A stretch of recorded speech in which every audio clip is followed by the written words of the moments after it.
দীর্ঘদিন থেকে বাংলাদেশে নিত্য প্রয়োজনীয় দ্রব্যমূল্যের উচ্চ বৃদ্ধির মূল কারণ হিসাবে বাজার সিন্ডিকেটকে দায়ী করতেন ব্যবসায়ীরা। তবে গত 5ই আগস্ট শেখ হাসিনার পতনের পর থেকেই স্থিতিশীল অবস্থা বিরাজমান বাংলাদেশের বিভিন্ন বাজারগুলোতে।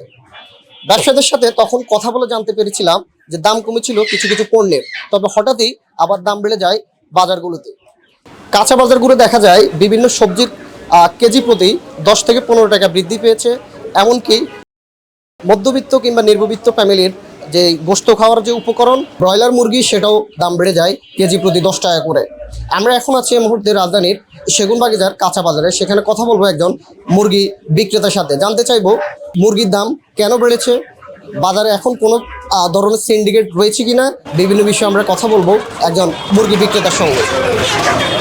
এই সপ্তাহে প্রতি কেজিতে ব্রয়লার মুরগির দাম বাড়ছে 15 থেকে 20 টাকা, আর কক মুরগির দাম বাড়ছে মনে করেন যে 10 থেকে 15 টাকা। দাম বাড়ার পিছনে কারণ হলো আপনার এই যে বন্যা হলো না, খামারের কিছু ক্ষতি হয়েছে, এই জন্য একটু মুরগির সংকট হয়েছে, এই জন্য একটু দাম বাড়ছে।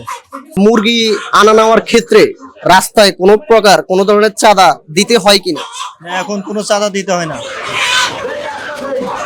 ব্রয়লার মুরগি কেজিতে 10 থেকে 15 টাকা বৃদ্ধি পেলেও অন্যদিকে দাম কমেছে গরুর মাংসের। রাজধানীর সেগুনবাগিচায় গরু বিক্রেতার সাথে কথা বলে জানা গেল প্রতি কেজি গরুর ক্ষেত্রে দাম কমেছে 50 টাকা। আমরা এখন ওনার সাথে একটু কথা বলবো। এক সপ্তাহ আগে আমাদের হারালা যে মাংসটা, এটা 750 টাকা 60 টাকা আমরা বিক্রি করতাম, তো এখন 700 টাকা আমরা বিক্রি করতেছি। হঠাৎ করে 50 টাকা দাম কমে যাওয়ার কারণ কি হতে পারে? এর মধ্যে কিছু ব্যবসায়ী সিন্ডিকেট ছিল, যেমন আমরা অনেক সময় গরু কাটতে না পারলে আমাদের পাইকারি কিনে আনতে হইতো 730 টাকা, তো সেই ক্ষেত্রে আমরা বিক্রি করতাম 750 টাকা 60 টাকা। তো এখন আমরা যেমন পাইকারি দামটাই আমরা পাইতেছি 680 টাকা 70 টাকা, এখন আমরা 700 টাকা বিক্রি করতেছি, 720 টাকা বিক্রি করতেছি। যেমন একটু তেল চর্বি যে কম নেয় তারে আমরা 20 টাকা একটু বাড়ায় ধরি, আর যে সামান্য তেল চর্বি নেয় তো সেই ক্ষেত্রে আমরা দামটা একটু কমাই নিই। এখন তো দেশের পরিস্থিতি মোটামুটি একটু খারাপ, সেই ক্ষেত্রে আমাদের বেচা কিনা কম। তাও আমাদের একটা গরু জবা হয়েছে, এক গরু শেষ হয়ে গেছে, যে এখন 2টা বাজে, 2টার মধ্যে এক গরু শেষ হয়ে গেছে।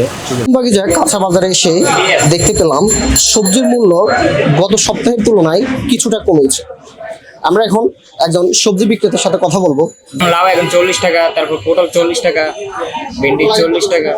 পটল আগে 60 টাকা ছিল, এখন 40 টাকা। শসা এখন 60 টাকা, এটা রান্না শসা। আগে যেমন 80 টাকা ছিল, এখন একটু কম আছে। কচু ছড়াও আগে যেমন 80 টাকা 70 টাকা ছিল, এখন আছে 60 টাকা। কাঁচামরিচ আগে তো 240 টাকা ছিল, এখন 200 টাকা, 180 টাকা আছে। আলহামদুলিল্লাহ সবজির দাম কিছুটা কম, 2-1টা সবজি কম আছে, বাট সবগুলো এখনো ঠিকভাবে কম হয় নাই। কিন্তু ডিমের দামগুলো এখন অনেক বেশি, 160 টাকা করে ডজন এখন। তো যেটা আমরা সাধারণত সবসময় 120 টাকা 30 টাকা করে কিনতাম, কিন্তু এত বেশি হলে তো এটা সাধারণ মানুষের জন্য কিনা অনেক কঠিন হয়ে যায়, তাই না? অন্যান্য সবজির ক্ষেত্রে দাম, অন্যান্য সবজি যেমন আমি পটল কিনলাম আজকে, দেখা যাচ্ছে এখানে 40 টাকা 1 কেজি পটল কিনলাম, পটলের দামটা অনেক কম মনে হয়েছে। এখনো অন্যান্য সবজির দাম সম্পর্কে এখনো কোনো আইডিয়া নেই, এখনো বাজার করব তারপরে বুঝতে পারবো যে কত কি দাম। রাজধানীর সেগুনবাগিচা বাজারগুলো দেখতে পাওয়া যায় অনেক ক্ষেত্রেই জিনিসপত্রের দাম কমলেও কিছু কিছু ক্ষেত্রে কিছু কিছু পণ্যদ্রব্যের ক্ষেত্রে এখনো দাম কমেনি। সাধারণ ক্রেতাদের সাথে কথা বলে জানা যায় তারা এখনো পুরোপুরি বাজার নিয়ন্ত্রণ দেখতে পাচ্ছেন না, কারণ জিনিসপত্রের দাম ওইভাবেই জনসাধারণের এখনো নাগালের মধ্যে নেই। তাই জনসাধারণের আশা জিনিসপত্রের দাম কমিয়ে তাদের অনুকূলে নেওয়ার জন্য। বিডিএন 71 মোহাম্মদ নিলয়।